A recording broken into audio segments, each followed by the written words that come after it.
Hi guys, welcome to Bib's Life and the US.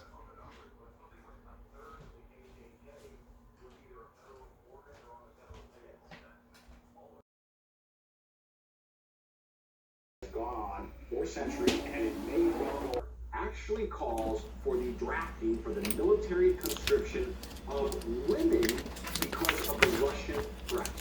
Now listen, if the Danish, and there's the quote from Breitbart, changing laws surrounding conscription to allow everyone, including women, from the defense minister of Denmark. If the Danish, Steve, want to go down this ridiculous road, this absurdity, and if they want to inflict this cruelty upon the women of their society and pretend that it is worth risking their lives to intervene in this Black Sea regional struggle, that's on Denmark, okay?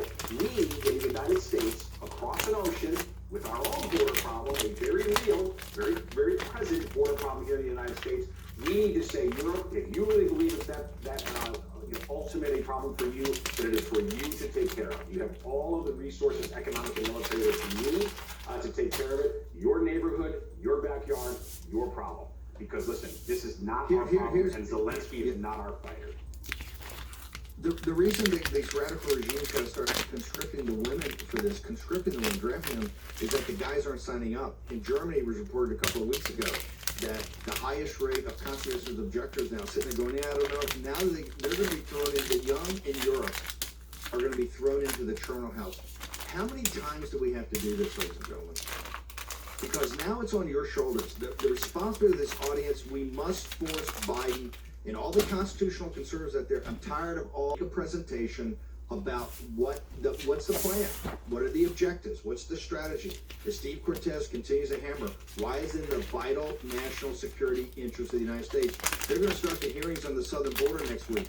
We know the southern border is in the vital national security interest of the United States.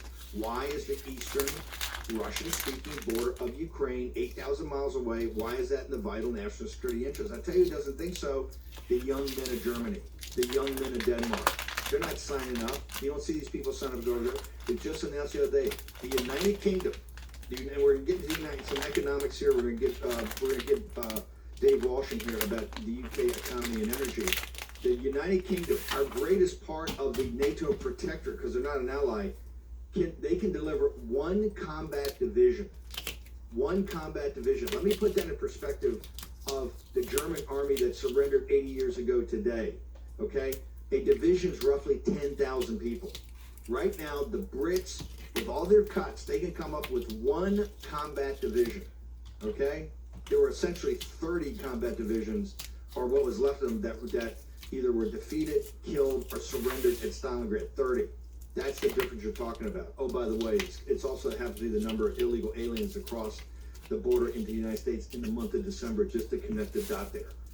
Cortez, we must, just like on the financial, McCarthy tomorrow must force these guys, no deal, nothing put on the table, give them to give you the model. We need to see, we need a war powers resolution in this thing. Steve Cortez. No, and by the way, the Ukrainian people are the people being victimized most of all, right? Paradoxically, the people that Biden and the Davos set and the bureaucrats at Brussels, NATO headquarters, they claim, of course, to be protecting the Ukrainian people. The Ukrainian people are the ones suffering most intensely from this totally insane escalation. Who's benefiting? Defense contractors in the United States, the Washington war machine, lobbyists on K Street, the Davos set, Zelensky. All of them are benefiting. The Ukrainian people are suffering most of all. And what we're trying to prevent, Steve, is that kind of suffering being visited upon American families. Because remember, we have thousands of U.S. troops from the 101st Airborne who are right now deployed right there on the border. You want to talk about a dangerous situation. Those troops should be living with their families and training in the middle of America where they're based at Fort Campbell in Kentucky and in Tennessee. They do not belong in Europe. Inviting a confrontation with the second most powerful military in the world, Russia. Yeah. Let me just make another observation. They're in Romania on the Ukrainian border.